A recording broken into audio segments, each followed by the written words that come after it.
Bismillahirrahmanirrahim. Assalamualaikum warahmatullahi wabarakatuh. Nama saya David Nawi, ingin mempresentasikan tugas mata kuliah Sistem Multimedia IF 801 dengan dosen Insinyur Heni Yulianti MM.Com. NIM saya 240401020051 dengan judul Implementasi Teknologi Sistem Multimedia Terkini pada Bidang Kedokteran dan Kesehatan.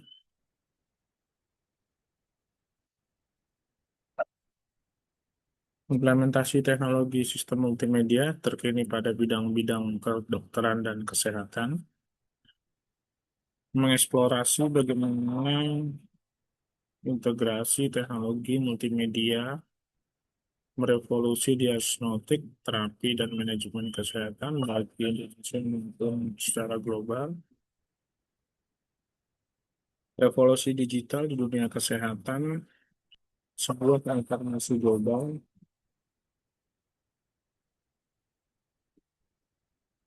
Pertama, integrasi multimedia di teknologi multimedia. Multimedia kini terintegrasi video berkualitas tinggi dan data interaktif yang kaya untuk mendukung diagnosis penyakit yang lebih akurat dan strategi terapi yang lebih personal. Kedua, akselerasi pasca pandemi. Penanganan pandemi COVID-19 menjadi katalisator utama mempercepat adopsi teknologi digital secara massal, terutama dalam bidang telemedika dan sistem data medis elektronik (RME). Untuk ini menjadi standar baru. Inisiatif global dan akselerabilitas. Organisasi Kesehatan Dunia WHO secara aktif mendorong penggunaan telehealth sebagai solusi krusial untuk meningkatkan kesehatan, khususnya bagi masyarakat di daerah terpencil dan kurang terlayani. Telemedika, layanan kesehatan jarak jauh yang mengubah hidup. Telemedika telah menjadi jembatan vital yang menghubungkan pasien dengan tenaga medis, mengatasi hambatan geografis dan waktu melalui platform video call yang aman. Konsultasi dokter pasien kini dapat dilakukan dari mana saja dan kapan saja.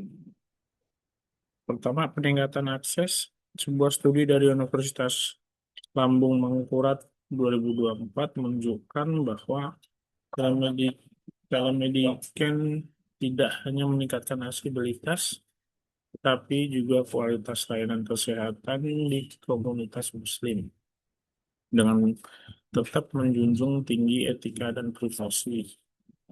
Kedua, studi kasus lokal di Indonesia. RSUD Dr. Saiful Anwar di Jawa Timur telah sukses mengimplementasikan telemedicine, memberikan layanan krusial bagi pasien di daerah terpencil yang sebelumnya sulit menjangkau fasilitas kesehatan. Rekam medis RME digital vision optimal. Rekam medis elektronik RME menandai berakhirnya era pencatatan manual yang rentan kesalahan.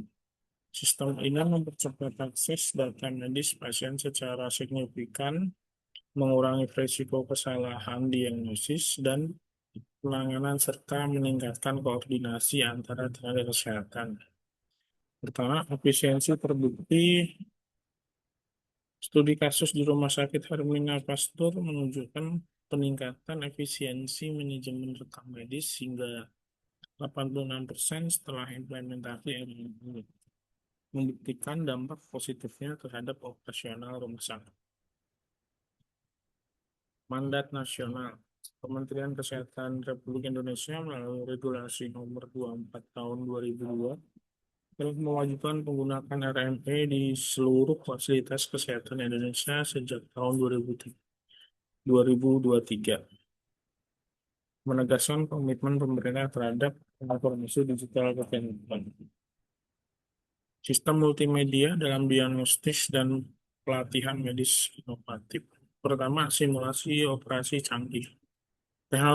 Teknologi multimedia, khususnya realitas virtual VR dan realitas tertambah AR, memungkinkan simulasi operasi yang sangat realistis, memberikan kesempatan bagi para ahli bedah untuk berlatih prosedur kompleks tanpa resiko pada pasien. Kedua, pelatihan dokter berbasis VR. Di tingkat global, institusi terkemuka seperti Mayo Clinic telah mengadopsi VR untuk melatih dokter dalam menghadapi skenario bedah yang paling menantang, meningkatkan keterampilan dan kepercayaan diri mereka. Ketiga, kurikulum interaktif nasional.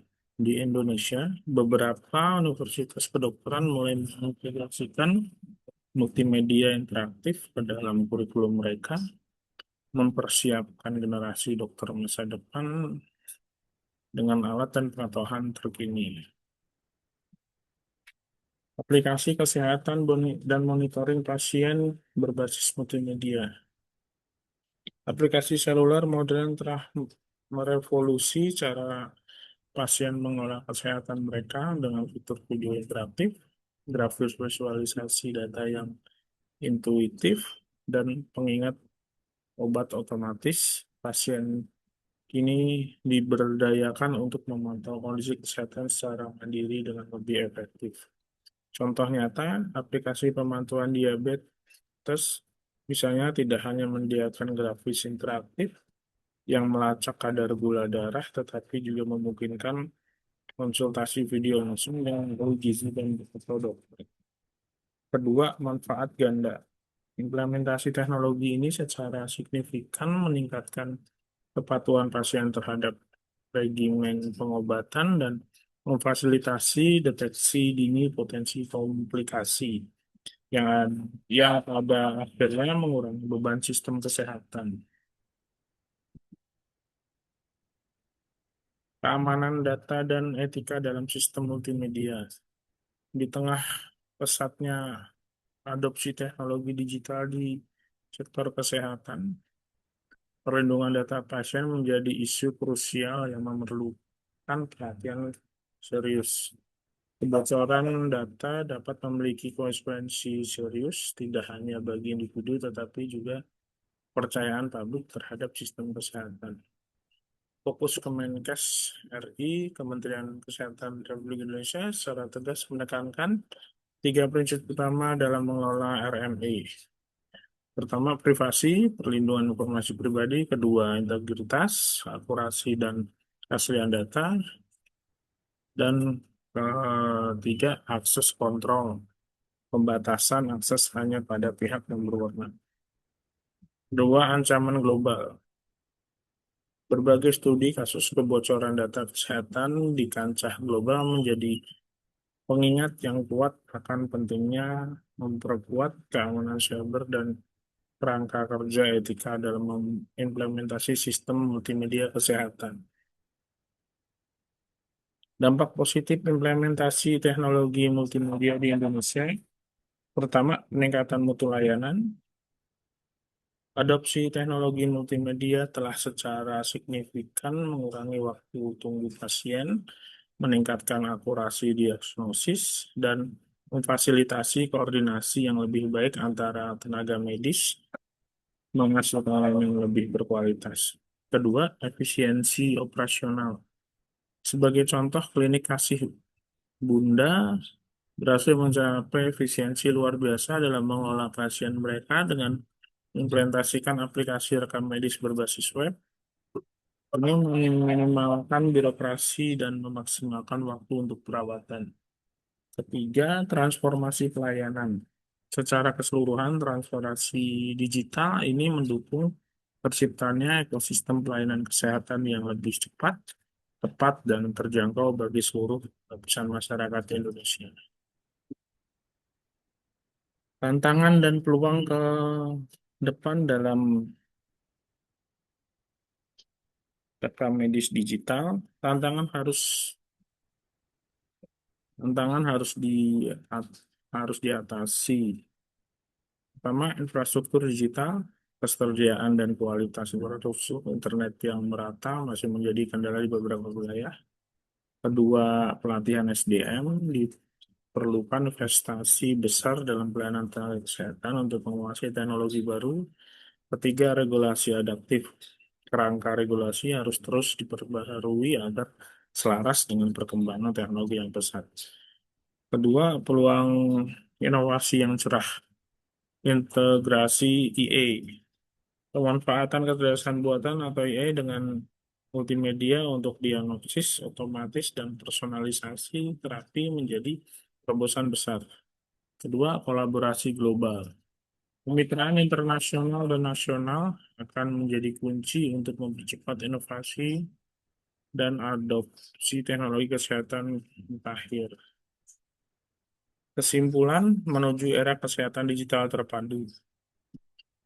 Teknologi sistem multimedia bukan hanya sebuah tren, melainkan fondasi bagi layanan kesehatan masa depan yang lebih inklusif, efisien, dan efektif.